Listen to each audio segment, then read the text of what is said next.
Morning everyone, कैसे हो आप सब। तो चलिए आज की क्लास स्टार्ट करते हैं। क्लास 10 एक्सरसाइज 5.2 चैप्टर का नाम अर्थमेटिक प्रोग्रेशन।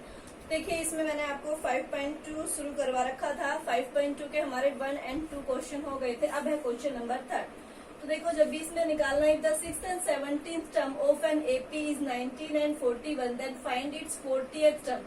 आपके पास 6 टर्म गिवन है, 70th टर्म गिवन है, आपको 40th टर्म निकालनी है। तो जब भी हमें कोई भी, मैंने बताया था फर्स्ट क्वेश्चन था आपको, जब भी हमें ऐसे टर्म्स निकालने हो 10th टर्म 12th टर्म, उसके लिए फॉर्मूला होता है an is equal to a plus N minus 1 into D. Means N की वैल्यू में कितनी पुट करनी होती है, 40 पुट करनी होती है। तो उसके लिए हमें क्या चाहिए, a चाहिए और d। फर्स्ट टर्म पता होना चाहिए और कॉमन डिफरेंस। तो देखो इसमें लिखो सबसे पहले गिवन क्या है आपके पास, a6 is equal to 19, a6 is equal to कितना 6 टर्म, यानी कि a6 कितना हो गया 19 and 17 term a17 is equal to 41।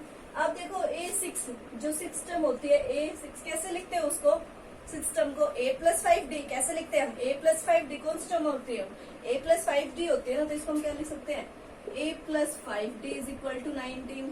और a17 को हम क्या लिख सकते हैं, a प्लस 16d।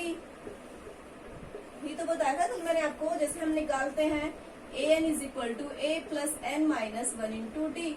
अगर मैं बोलूं भाई 6 टर्म, तो a 6 इज इक्वल टू कितना होता है, a plus 6 minus 1 into D, a plus में 5d, मतलब a6 की वैल्यू कितनी आती है, a प्लस में 5d। तो वही लिखा है a6 को हम कितना लिख सकते हैं, a प्लस 5d। a17 को कितना भी पूछे उसी में से क्या करेंगे, a प्लस, अगर आपके पास 80th भी पूछे तो a प्लस क्या जाएगा 79d।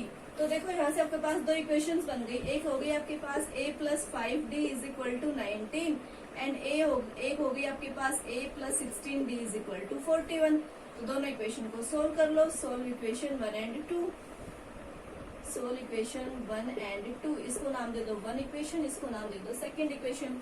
तो देखो यहाँ से a हमारे पास सेम है तो साइन क्या होंगे, देखो चेंज। अगर दोनों साइड प्लस प्लस का तो साइन क्या हो जाएंगे, चेंज। a से a कैंसिल, 16 में से 5 d कितने बचेंगे, माइनस के 11d, और माइनस के 41 में से 19 जाएंगे, कितने बचेंगे 2 और 2, यानी कि माइनस के 22। अब माइनस से माइनस कैंसिल, डी की वैल्यू कितनी हो जाएगी 22 अपॉन 11 2। आपके पास डी की वैल्यू में क्या पता होना चाहिए था, ए पता होना चाहिए था और डी तो निकल गया। अब ए की वैल्यू कब निकलेगी, जब हम कोई भी इक्वेशंस में पुट कर दे। तो लिखो put value of D in equation 1। Equation number 1 में पुट कर दो, a प्लस 5, डी की वैल्यू कितनी आई है 2 इंटू में 19। So a plus 10 is equal to 19। a की वैल्यू कितनी हो गई 19 माइनस 10 इज इक्वल टू 9। आपको a की वैल्यू भी मिल गई और d की वैल्यू, किसकी वैल्यू मिल गई, a की वैल्यू भी मिल गई हमें और d की वैल्यू भी। तो पता वही चला था ना, मैंने बोला था आपको कि आपको क्या पता होना चाहिए उसके लिए, a और d, और आपको मिल गई a और d की वैल्यू। तो आपको निकालनी कौन सी टर्म है, 40th टर्म। कौन सी निकालनी है आपको, 40th टर्म। तो 40th टर्म कैसे लिखोगे, a40 कैसे लिखा जाएगा आपका, a प्लस 39d कैसे लिखा जाता है, a प्लस 39d। तो a की वैल्यू 9 आई है, 39d की वैल्यू 2, इसमें पुट कर दो। 9 प्लस 39 2 जा 78, कितना जाएगा 9 और 8 17, 7 और 1 8। तो a40 आपके पास कितना आ गया 87। तो जितने भी पूछे उसी को हम उसको लिख देंगे कि भाई a6 a प्लस 5d होता है, a17 a प्लस 16d होता है। उस दोनों इक्वेशंस को सोल्व करेंगे।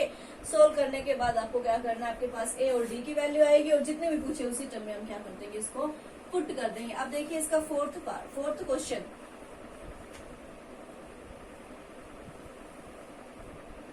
फोर्थ में कह रहा है if an AP third and 9th term, same question दिया हुआ है कि if an AP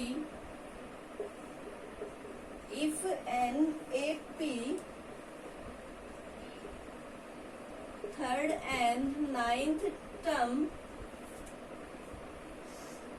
are 4 and -8, then is any term 0, then is any term 0।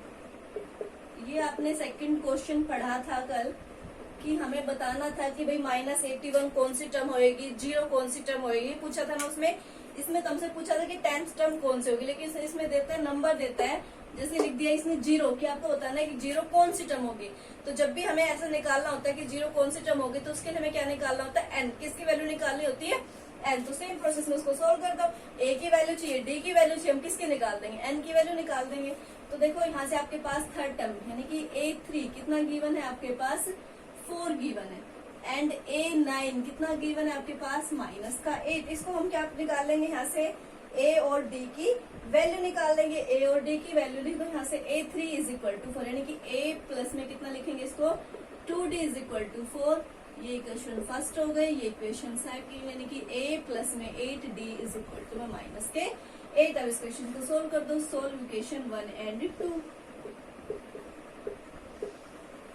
a plus 2d = 4 and a plus 8d = -8। Solve करो यहाँ से, minus minus plus sign change, 8 में से 2 जाएंगे, कितने बचेंगे, -16। और यहाँ से कितने बचेंगे आपके पास, 12 यानी कि d की वैल्यू कितनी हो जाएगी, 12/6 2। तो d की वैल्यू कितनी आ गई, -2। हमारे पास d की वैल्यू आ गई -2। अब इसमें सोल्व कर दो, आपके पास d की वैल्यू -2 मीन्स आपके पास कितने निकालना है आपको, a की वैल्यू। तो लिखो put value of d in equation 1 equation में पुट कर दो। a plus 2d = 4 means a plus 2 into -4 = 4। So a plus -8 4 यानी कि a की वैल्यू कितनी आ गई, 4 + 8 = 12।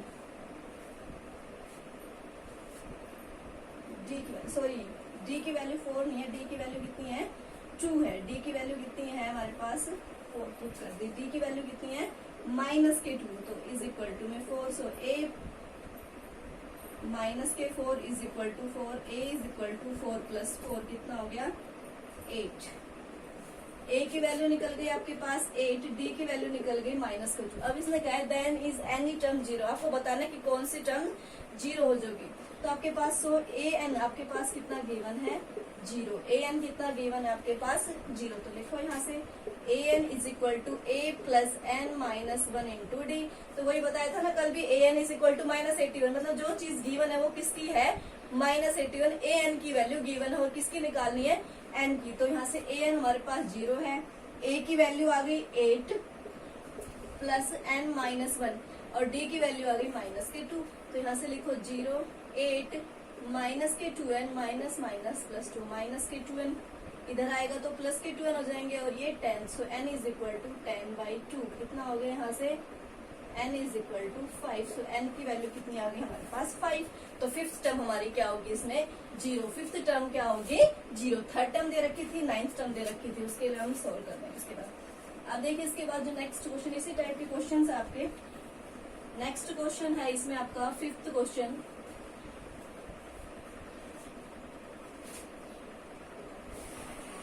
है determine the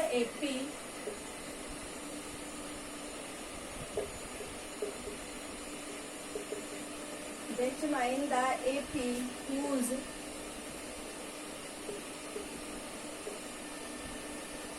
third term is 16 and seventh term exceeds the